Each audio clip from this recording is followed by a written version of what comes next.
Salam Bapak Ibu yang terkasih. Kok masih tidur ya Pak? Shalom. Amin. Sekali lagi shalom. Luar biasa. Saudaraku yang terkasih, saat ini saya bisa kembali berdiri di tempat ini. Saya bisa bertemu kembali dengan Bapak Ibu. Semua bukan karena kekuatan saya, tetapi karena anugerah Tuhan yang luar biasa. Dan khususnya buat Bapak Gembala yang memberikan tempat buat saya berbagi kehidupan dan berbagi firman Tuhan pada pagi hari ini. Tentunya juga bukan niatnya Pak Adi sendiri, tetapi Tuhan telah mengaruniakan kasih karunia dan memberikan waktu dan tempat. Begitu ya Pak? Amin. Bapak Ibu, kita tahu saat ini di tengah dunia ini kita sedang menghadapi beberapa hal. Banyak krisis, ketidakpastian hidup di mana-mana, baik itu krisis ekonomi, krisis politik, bahkan krisis kepercayaan buat diri kita sendiri. Benar enggak?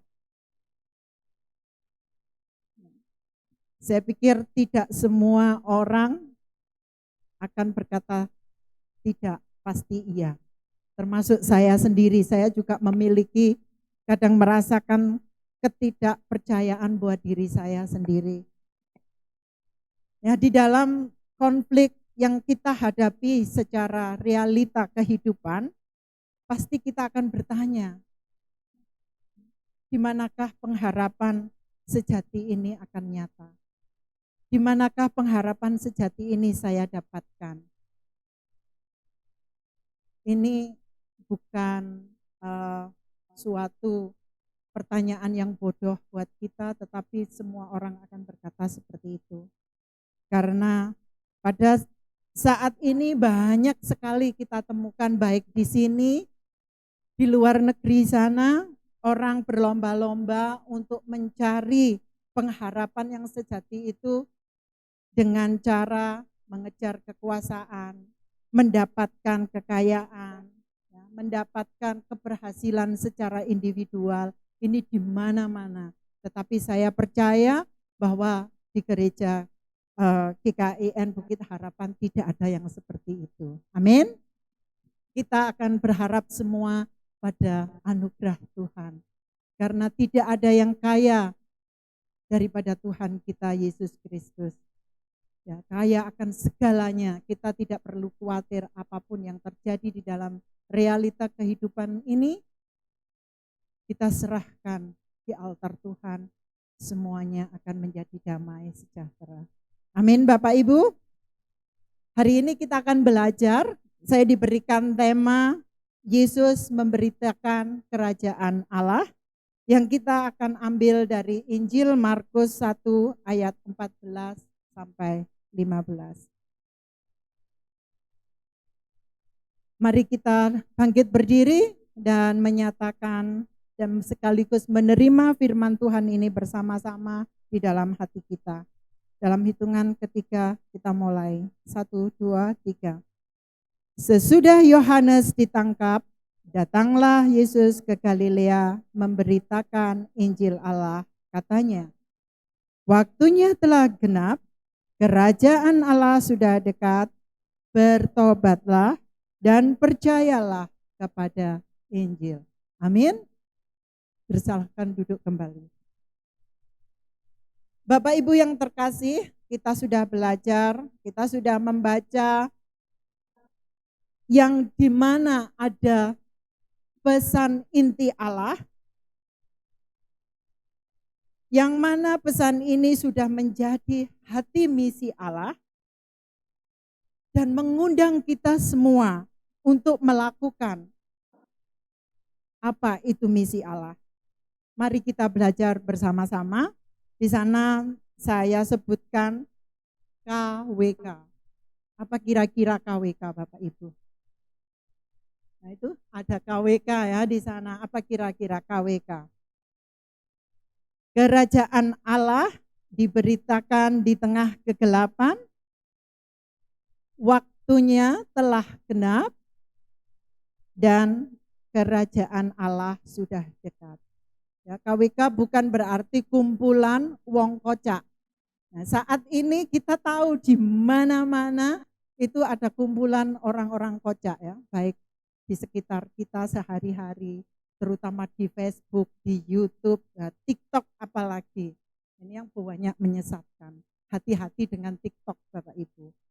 Nah, kadang kita memang terbantu ya, saat ini apalagi kalau dulu untuk masuk ke TikTok dengan kamera dan membuat berita-berita itu khusus orang-orang yang sudah lulus kuliah, yang punya akademika, yang punya license untuk masuk anggota pers. Tapi sekarang orang di desa sana yang tidak pernah kenal sekolah juga sudah bisa mengupload sesuatu dan memberitakan sesuatu di TikTok, yang kita sendiri harus benar-benar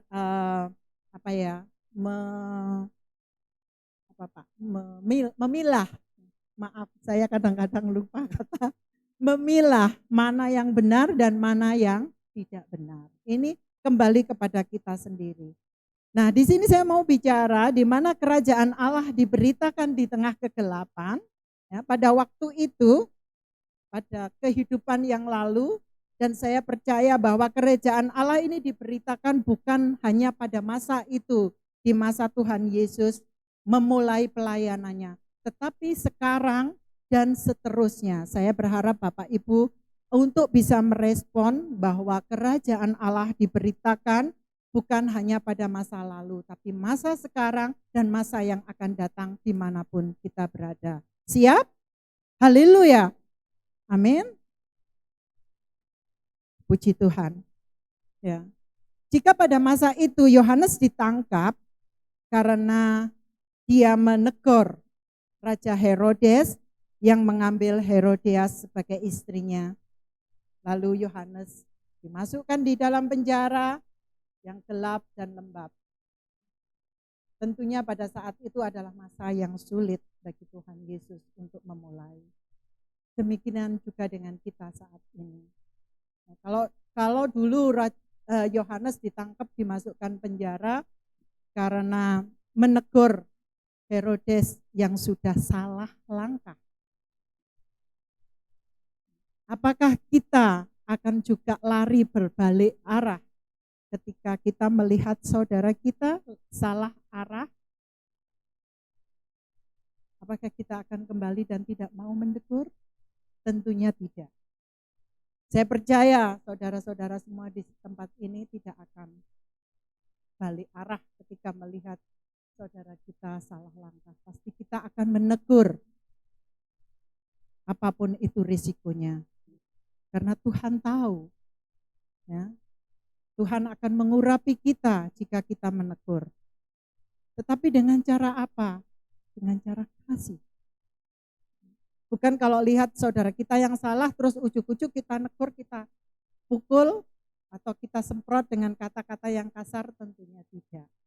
Kita juga tidak mau mengalami seperti Yohanes yang masuk ke dalam penjara. Tahulah ya kalau penjara sekarang, di sana kita bisa menjadi baik, tapi kita bisa menjadi lebih jahat lagi.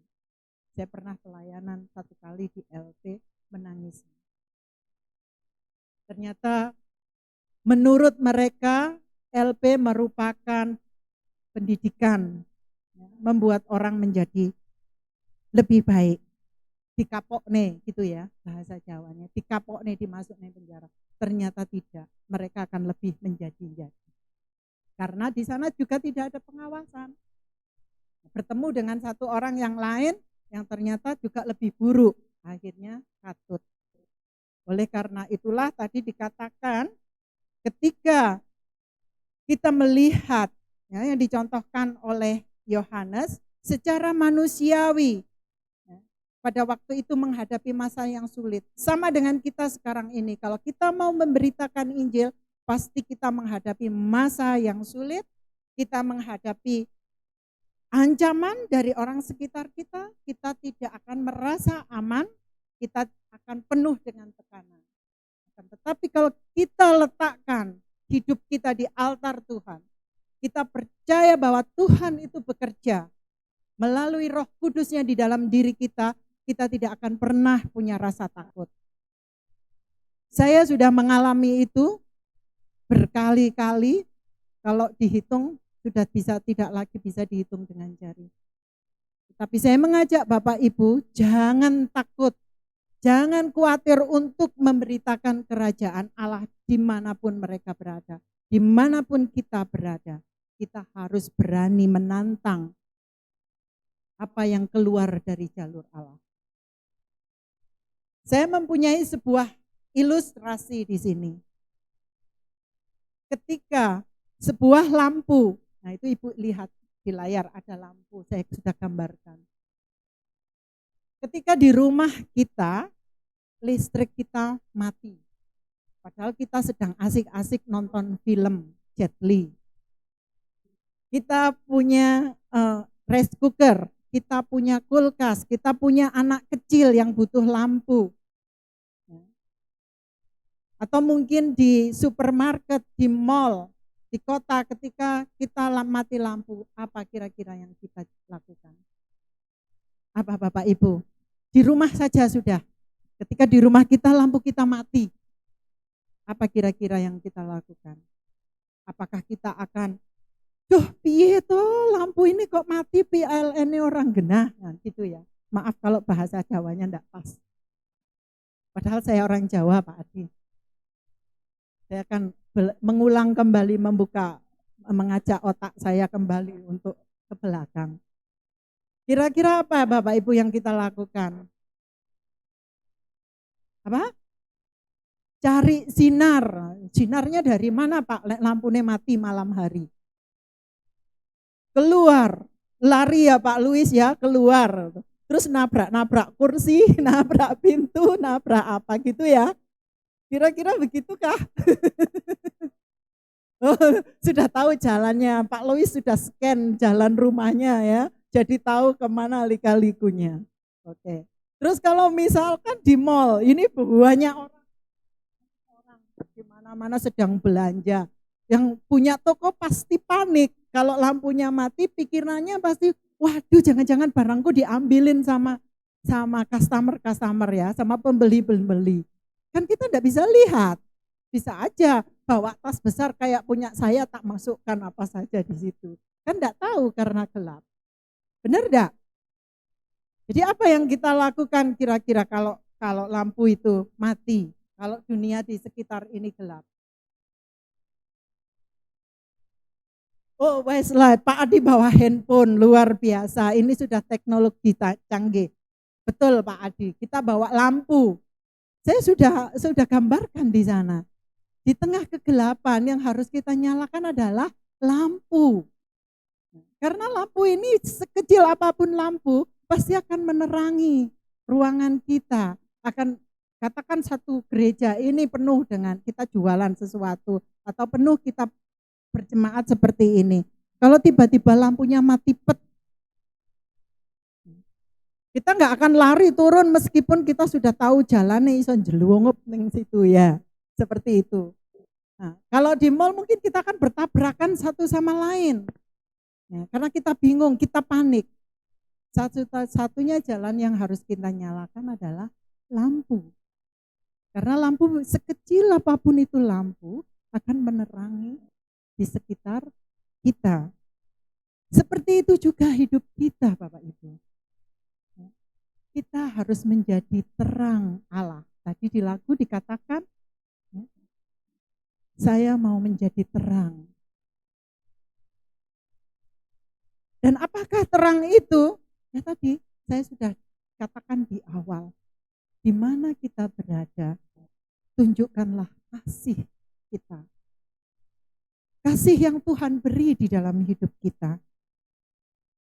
Apa kasih itu contohnya? Kalau enggak mau dicubit, ya jangan mencubit. Kalau enggak mau diomongin juga jangan ngomongin orang lain. Ya. Kita diomongin, saya diomongin, Mbak April ngomongin saya enggak baik. Mbak April ini contoh ya Bu, Mbak April enggak seperti itu. Mbak April sangat baik. Satu contoh, kalau saya diomongin Mbak April, mestinya Mbak April harus bicara juga pada diri sendiri, koreksi diri. Kalau saya ngomongin Bu Nini, apa kira-kira saya nggak diomongin ya di belakang saya sama orang lain? Pasti diomongin. Tidak akan enggak. Seperti yang kita menunjuk pada jari kita. Satu kita tunjuk ke orang lain, tiganya ke diri kita sendiri, yang ibu jarinya adalah koreksi. Jadi kalau kita diomongin orang, berbahagialah kita yang diomongin orang, berarti kita lebih baik dari yang ngomongin. Dan demikian seterusnya. Oleh karena itu, Bapak Ibu yang kekasih, kalau hidup kita sudah baik, kalau ekonomi kita sudah pulih, kalau keadaan kita lebih aman, ini yang sudah berarti yang sudah baik-baik, jangan sampai melupakan rasa syukur kita kepada Tuhan. Dan jangan pula mau melayani Tuhan menunggu keadaan ini, itu tadi, kalau saya sudah baik, saya mau melayani Tuhan. Kalau ekonomi saya sudah pulih, saya mau melayani Tuhan. Kalau keadaan ini sudah aman, ya, berarti orang-orang sudah tahu budaya kekristenan, orang-orang sudah percaya kepada Tuhan, saya mau hadir di tengah-tengahnya untuk melayani. Bukan seperti itu. Kita adalah tentara-tentara Allah. Yang kita harus siap maju ke medan perang. Kita harus datang. Tuhan sudah mengajarkan kepada kita, Tuhan Yesus sendiri di dalam Alkitab, ataupun yang tidak bisa Alkitab bisa nonton filmnya, kelahiran Tuhan Yesus, kita bisa melihat Tuhan datang dari satu tempat ke tempat lain, dari desa satu ke satu yang lain, dari negara yang satu ke negara yang lain, untuk mengabarkan kabar baik. Kita tidak bisa duduk diam menunggu orang-orang yang datang kepada kita. Bukan, karena kita bukan bank peminjaman uang yang dimana orang datang butuh kita untuk memenuhi kebutuhannya. Tetapi kita orang yang sudah dipilih Allah, kita orang yang sudah masuk ke dalam misi Allah, kita yang harus datang. Dan Bapak Ibu sendiri saya yakin 100% dan percaya Bapak tahu apa yang harus dilakukan sesuai budaya, sesuai bahasa, sesuai keadaan yang ada di sekitar kita. Amin. Nah, tadi saya sudah bicara apa yang harus kita lakukan ketika kerajaan Allah ada di tengah kegelapan. Yaitu kita nyalakan lampu melalui diri kita. Ketika diri kita penuh dengan kasih Allah, maka tubuh kita bersinar di tengah-tengah kegelapan. Dan mereka akan tahu siapa kita, siapa yang ada di dalam diri kita. Kita tidak perlu menyatakan, ini saya orang Kristen, ini saya bergereja di GKIN, gembala saya Pak Adi, dan segala macam. Kita tidak perlu, tetapi kasih yang ada di dalam tubuh kita itu yang memancarkan sinar untuk menerangi sekitar kita. Amin. Yang kedua, saya mau mengajak Bapak Ibu bagaimana kita harus bertindak. Tadi saya sudah singgung bahwa lampu yang kecil bisa menerangi tempat sebesar apapun tempat itu. Yang ketiga, mengapa kita harus bertindak? Tolong slide-nya sampai yang kelima. Mengapa kita harus bertindak? Mengapa kita harus melakukan? Karena Injil Tuhan bukan pelarian. Saya lari untuk melayani di sini, saya lari untuk melayani di sini. Bukan itu kemauan Tuhan. Kita melayani di gereja sebesar apapun gereja itu, kita yang sendiri yang tahu tujuan. Kita melayani di gereja kecil sekalipun, kalau orang misi menyebutnya pos PI, yaitu pos pelayanan Injil, kita sendiri yang tahu apa tujuan kita. Kalau kita melayani hanya ingin mendapatkan pujian, sudah sampai di situ.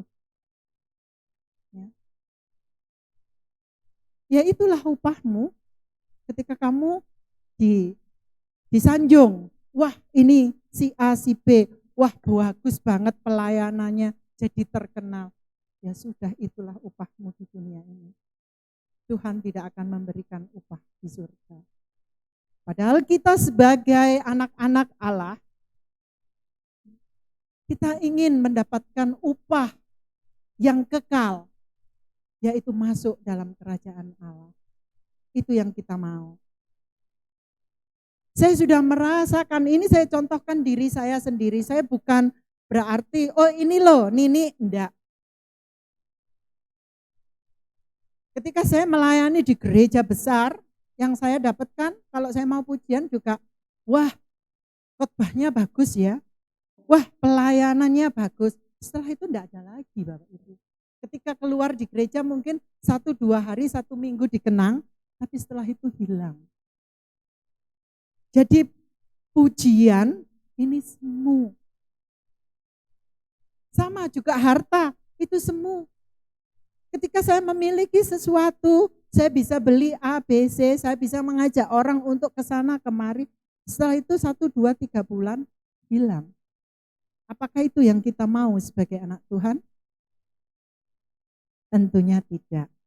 Saya percaya sekali Bapak, Ibu, Saudara di GKIN tidak mengharapkan itu. Amin. Kita mengharapkan kerajaan surga ya. Kok tidak ada yang menjawab ya? Berarti tidak ada yang berharap ya. Kita mengharapkan kerajaan surga. Orang Jawa bilang kita, sebentar, saya ingat-ingat. Kita ning donya mung mampir ngombe. Benar enggak? Kita di dunia ini hanya sementara. Satu contoh, Bapak Ibu punya minuman di gelas. Bisa enggak langsung diminum glek-glek habis? Bisa enggak kira-kira? Dan itu ada tujuannya kita minum air. Tentunya bisa Bu Nini, pasti bisa, benar. Iya, saya yakin pasti bisa. Apalagi nek pas panas-panas, habis kerja ngewelak, glokok diminum 1 gelas. Tapi kemudian jujur apa yang kita rasakan? Perut kita enggak nyaman.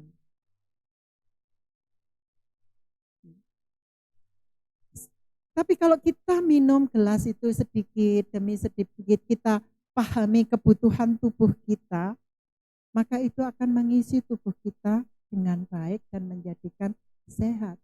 Karena tubuh kita ini tidak perlu sumbangan atau pasokan yang banyak, tidak. Saya akhirnya bicara ke kesehatan. Tidak seperti itu.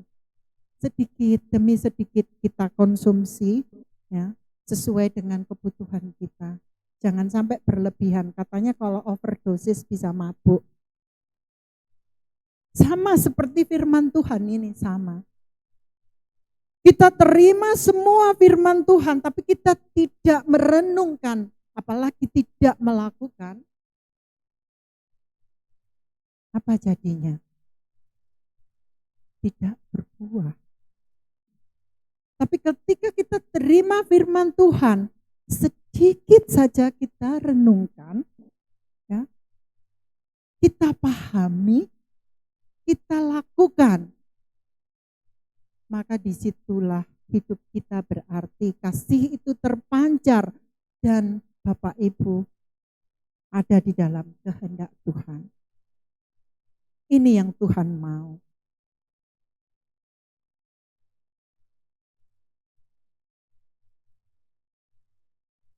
Bapak Ibu yang terkasih, Apapun keadaan kita di dunia ini, apapun masalah yang kita hadapi, mari kita terus bertahan di dalam kebenaran Tuhan. Mari kita letakkan di altar Tuhan dan kita hanya meminta, Tuhan, damaikan hati saya. Saya percaya ketika kasih Tuhan turun mendamaikan hati kita, kita tidak akan pernah memiliki rasa dendam, kita tidak akan pernah memiliki rasa marah, dan kita tidak akan pernah merasa kecil diri dan kecil hati. Aku kok koyok ngene, wong iko kok koyok ngono. Itu tidak perlu. Tuhan sudah memberikan segalanya sesuai dengan kapasitas diri kita. Ya. Nek saya setinggi ini dikasih celananya Bu April juga tidak akan muat. Ya. Saya sebesar ini dikasih roknya Bu Marlina juga tidak akan muat.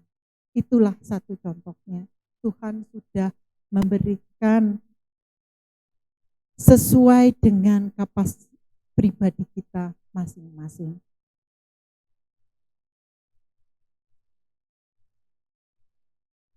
Hari ini kita belajar tentang bagaimana di dalam kondisi hidup yang berat sekalipun Tuhan tetap hadir dan bekerja dan berdaulat di dalam kehidupan kita. Seperti yang dikatakan di dalam Yesaya 43 ayatnya yang kedua. Mari kita buka dan baca bersama-sama. Yesaya 43 ayat 2.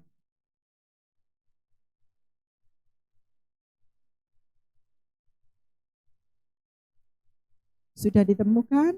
Mari kita baca bersama-sama. 1, 2, 3. Apabila engkau menyeberang melalui air, aku akan menyertai engkau. Atau melalui sungai-sungai, engkau tidak akan dihanyutkan. Apabila engkau berjalan melalui api, engkau tidak akan dihanguskan. Dan nyala api tidak akan membakar engkau. Amin. Luar biasa. Jika kita di dalam Tuhan, tidak akan ada yang menyentuh kita. Api pun tidak akan menyentuh kita. Air pun tidak akan menghanyutkan kita. Ini janji Tuhan. Ya, bukan janjinya siapa-siapa, bukan janji Presiden Prabowo, bukan janji wali kota. Ini janji Tuhan yang tidak akan pernah bisa diingkari. Yang kedua, tadi saya nyebut KWK. Ya, yang kedua bukan kumpulan uang, tetapi uang di sini ada uang orang ya. Nah, tapi orang di sini adalah waktu. Kalau tadi kita bicara tentang kerajaan Allah diberitakan, sekarang kita akan bicara tentang waktunya telah genap. Bapak Ibu yang terkasih di dalam Tuhan, waktu itu adalah hal biasa di dalam kehidupan kita sehari-hari, ada 24 kali 7. Akan tetapi waktu yang kita bicarakan saat ini adalah waktu Tuhan. Nah, dalam bahasa Yunani disebut kronos, yang artinya adalah waktu yang berurutan. Ya, kita sendiri tahu ada detik, ada menit, ada jam, ada hari, ada bulan, ada tahun. Itulah waktu. Tapi ada waktu Tuhan yang kita tidak pernah tahu dan waktu itu datangnya bukan secara kebetulan. Ada lagu, ada firman Tuhan yang menyatakan indah pada waktunya. Bapak Ibu jangan mengeluh seperti ketika api tadi, listrik tadi padam, kita harus menjadi nyala api di tengah kegelapan. Begitu juga waktu Tuhan. Waktu Tuhan pasti indah pada waktunya. Saya dulu kehidupan saya tidak akan menyontohkan orang lain, saya contohkan diri saya sendiri. Saya bisa dibilang saya menangis, air mata, bahkan air mata tadi berganti darah itu sudah habis. Tapi saya tidak menyerah, karena saya tahu waktu Tuhan indah pada waktunya. Saya tahu, saya percaya bahwa Tuhan akan hadir di setiap langkah saya. Mungkin Bapak Ibu yang tidak mengenal saya hanya bilang, oh Bu Nini itu ya orang Australia sekarang kayak bule. Sekarang, dulu tidak. Saya dulu pelayanan juga di daerah Kedung, itu di sebelah timur Danau Ranupane, di sebelah timur Gunung Bromo. Ya, tadi saya sebut pos PI. Itu tempat yang sangat-sangat luar biasa miris. Orang-orang di sana tidak mengenal uang. Orang-orang di sana tidak pernah mengenal toilet.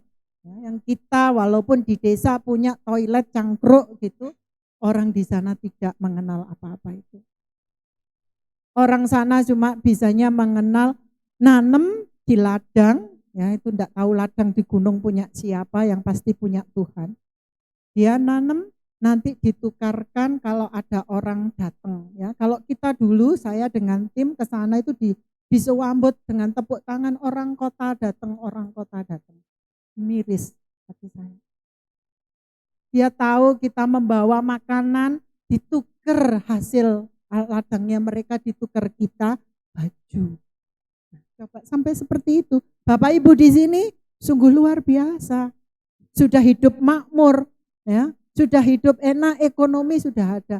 Tapi saudara kita yang di sana, kita bangunkan toilet karena kita lihat mereka itu beraknya di tanah-tanah terus diuruk sama tanah.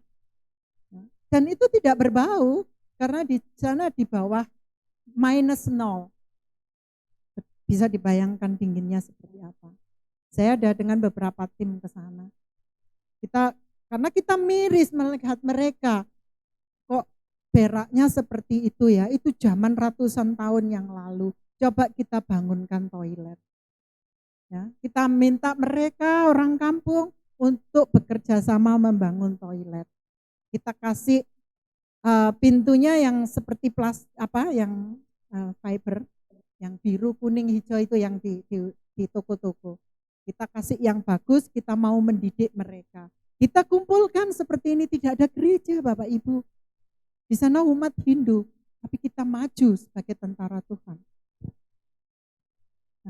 Kita ajak bersama-sama, kita tidak bisa membuka kertas seperti ini. Apalagi Alkitab, tidak. Kita harus bercerita melalui kehidupan mereka.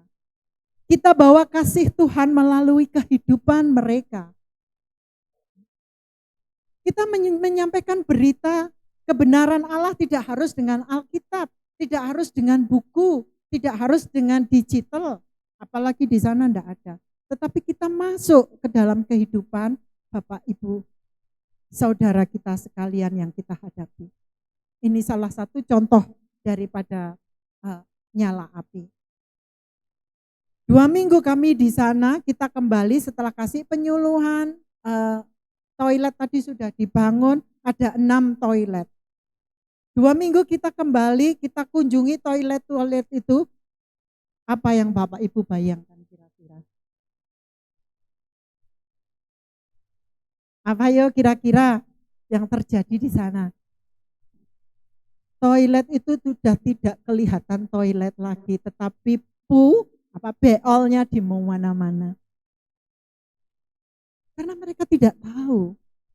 Nah, disinilah contoh seperti inilah kita harus hadir. Menunjukkan kasih Tuhan. Kita mengajar mereka, ya, yang tidak tahu menjadi tahu. Kemudian kami merasa yang namanya pintu, ya, mereka tidak bisa buka pintu karena di sana rata-rata rumahnya itu dari bambu. Dan mereka juga tidak pernah mengunci pintu karena tidak ada yang namanya maling.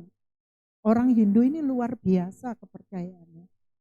Mereka menjaga satu sama lain. Tidak ada orang nyolong.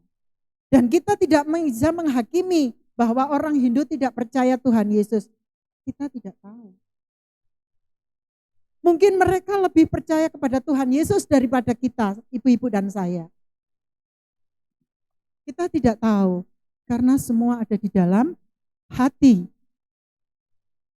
Jadi di sini saya kuncinya jangan sekali-sekali kita menghakimi orang lain, bahwa oh kamu tidak bergereja, kamu bukan orang Kristen, berarti kamu tidak percaya Tuhan Yesus. Jangan. Mereka bisa lebih percaya daripada kita. Oleh karena itu Bapak Ibu Saudara yang kekasih,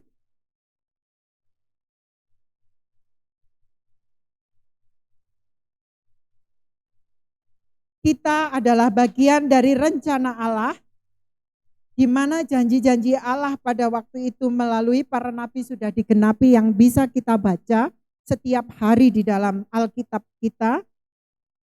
Jangan sekedar hanya membaca, mari kita respon dan kita bertindak di dalam kehidupan kita sehari-hari mulai dari yang terkecil. Dan sekali lagi saya berharap, saya memohon, kita tidak akan dibiarkan Tuhan sendirian. Tuhan selalu ada dimanapun kita berada. Pada saat-saat kita sedih, pada saat-saat kita senang, Tuhan senantiasa ada di dalam kehidupan kita. Mari kita buka di dalam Lukas 4 ayat 18 sampai 19.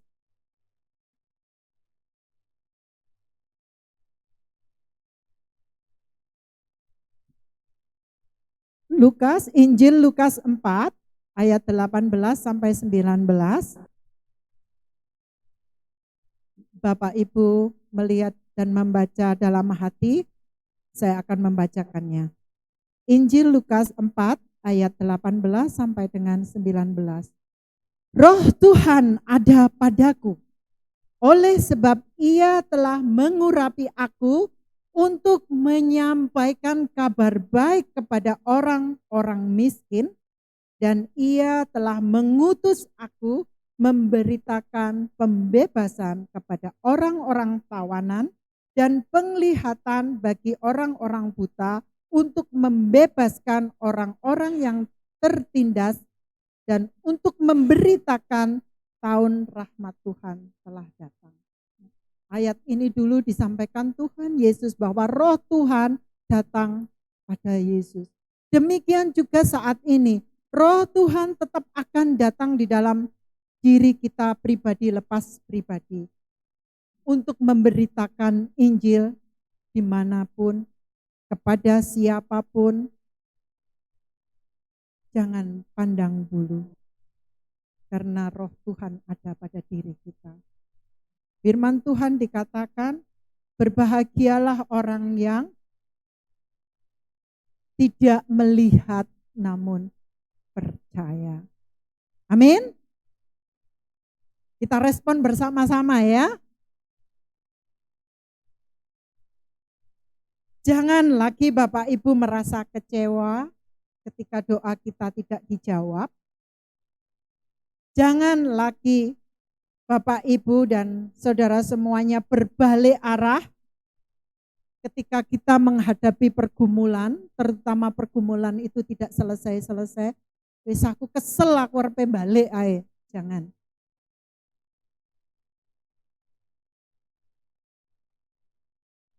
Jangan Bapak Ibu menggerutu, kapan toh waktune Gusti iki teko. Saya tadi sudah nyampaikan, waktu Tuhan datang bukan secara kebetulan dan pasti indah pada waktunya. K yang berikutnya adalah K yang terakhir, ada kerajaan Allah sudah dekat.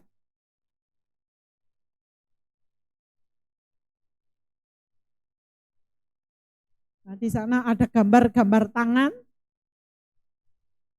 Kerajaan Allah sudah dekat. Apa yang dikatakan ketika kita melihat gambar-gambar tangan itu? Kenapa gambar tangan itu berwarna-warni? Saya membuat itu ada tujuannya. Mungkin kita tidak sadar. Gambar tangan itu berwarna-warni dan kita berbicara, mari kita saling mengasihi walaupun kita berbeda. Ya. Berbeda itu bisa warna-warni di sana, bisa warna kulit kita, warna rambut kita, background kita apa, ya, suku, bangsa, dan bahkan agama. Bapak Ibu yang kekasih,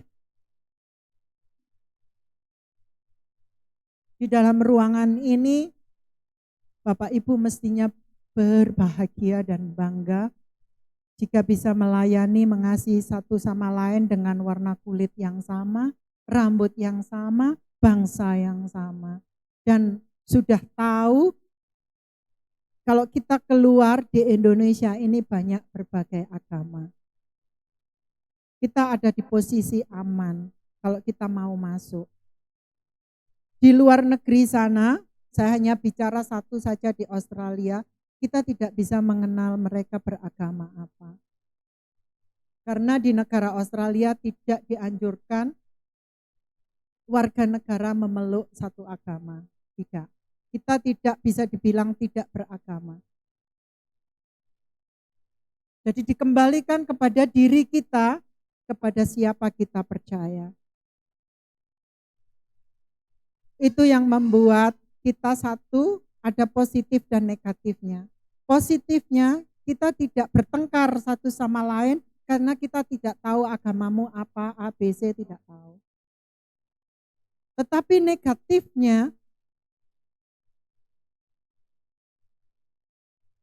kita tidak bisa melayani kemana saya harus pergi. Akhirnya yang membawa saya saat ini untuk tetap melayani misi Tuhan di Australia melalui budaya.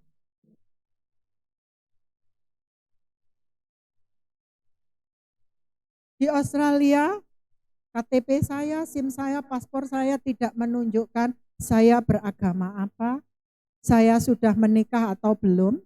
Ini kebalikannya kita dengan orang-orang Indonesia. Orang Indonesia kalau ketemu temennya yang sudah lama ndak jumpa, hei anakmu piro? Bener ndak? Woi saiki nyambut gawe apa? Itu ya. Kan sekolah lulusan di. Bener ndak Bapak Ibu? Ada ndak yang seperti itu kalau ketemu teman-temannya?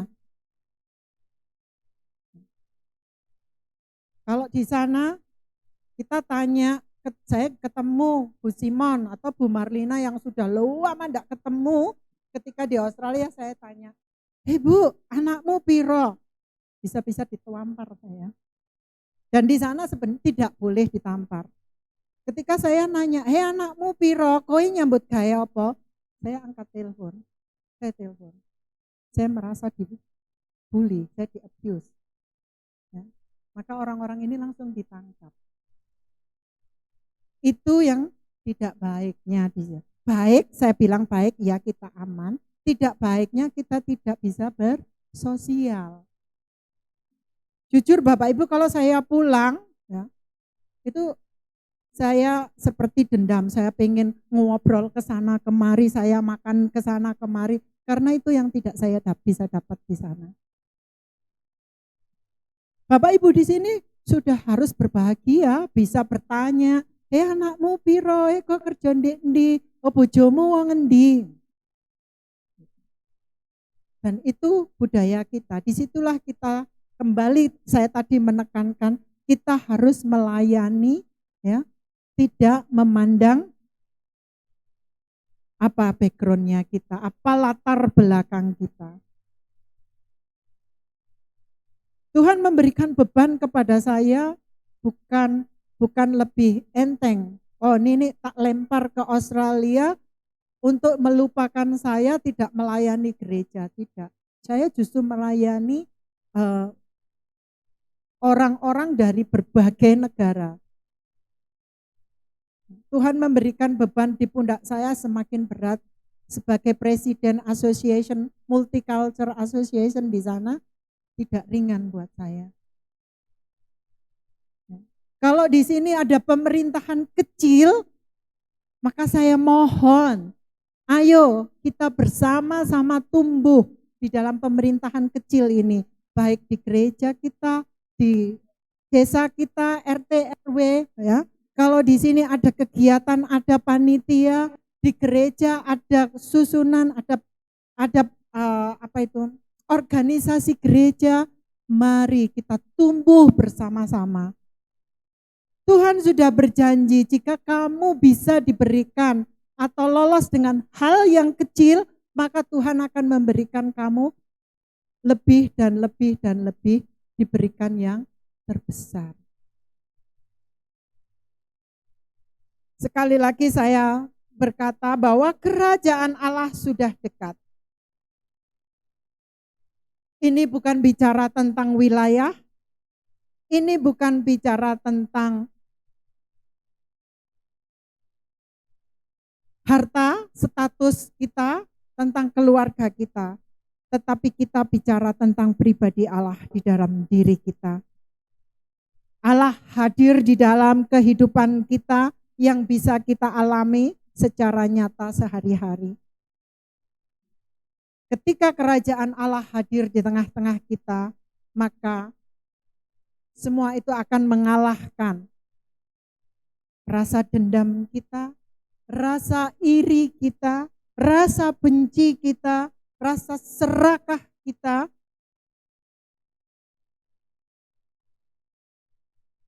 Ini yang selalu menjadi racun kehidupan kita. Dan Allah datang melalui Roh Kudus-Nya, melalui kasih-Nya, bukan mencari orang yang benar, bukan mencari orang yang sehat.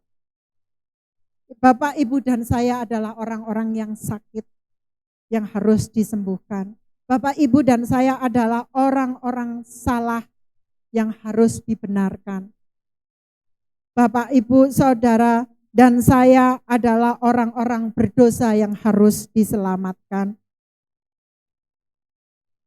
Oleh karena itu, mari kita mencari kerajaan Allah seperti yang lagu tadi disampaikan. Kita tunduk, kita menyangkal diri akan status kita di dunia ini. Kita tidak ada harganya di mata Tuhan.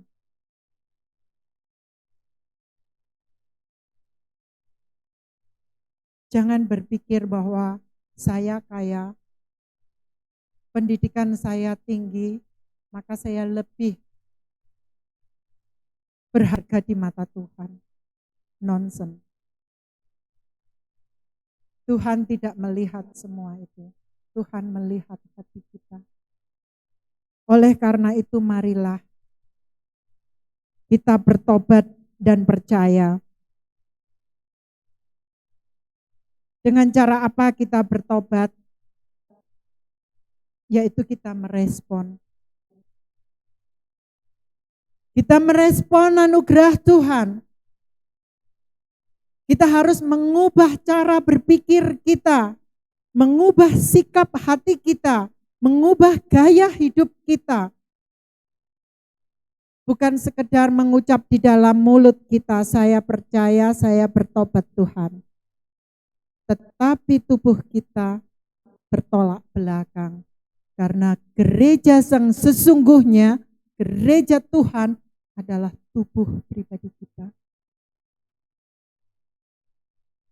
Orang melihat kita, inilah gereja Tuhan. Gereja ini adalah gedung di mana kita bisa bertemu satu sama lain.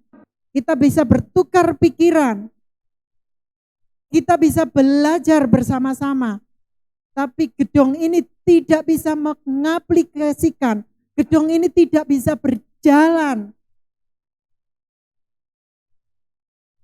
Gedung ini akan berdiri di tempat ini dan tidak akan pindah ke sebelah atau ke sebelah.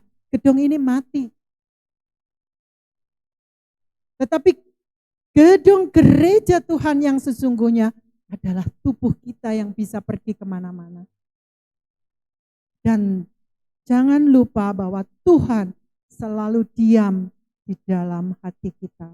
Oleh karena itu ketika gereja Tuhan terlihat, maka sinarnya pun terpancar dari hati kita. Amin. Bapak Ibu yang terkasih, ayat yang terakhir sebagai tanda pertobatan kita dan kita siap untuk meresponi panggilan Allah dengan sungguh-sungguh. Kita mau bersekutu dimanapun kita berada. Kita akan memberikan hidup kita kepada Tuhan, seluruh jiwa dan raga kita. Seperti yang dikatakan di dalam Mazmur 24 ayat 1, bumi ini milik Tuhan beserta segala isinya. Dunia dan semuanya yang diam di dalamnya. Oleh karena itu janganlah khawatir. Serahkan segala sesuatu di dalam altar Tuhan. Biarkanlah, izinkanlah kasih Tuhan turun ke dalam kehidupan kita agar terpancar di dalam diri kita. Menit, ya, waktunya sudah genap. Menit, detik, menit, jam, hari, bulan, waktu. Biarlah kasih Tuhan turun atas kita dan terpancar di dalam kehidupan kita sehari-hari. Karena waktu Tuhan telah genap, kerajaan Allah sudah dekat, dan yang terakhir, bertobatlah dan percayalah kepada Injil Tuhan. Marilah kita tidak hanya mendengar, tidak hanya membaca, tetapi kita menanggapi panggilan Tuhan Yesus. Sekali lagi saya katakan, saya kutip dari Injil Yohanes 20 ayat 29b, ini yang harus kita pegang bersama-sama. Berbahagialah mereka yang tidak melihat namun percaya. Amin. Terima kasih. Mari kita datang ke hadirat Tuhan, kita serahkan tubuh, jiwa, roh kita di dalam Tuhan, dan kita bersama-sama datang di altarnya.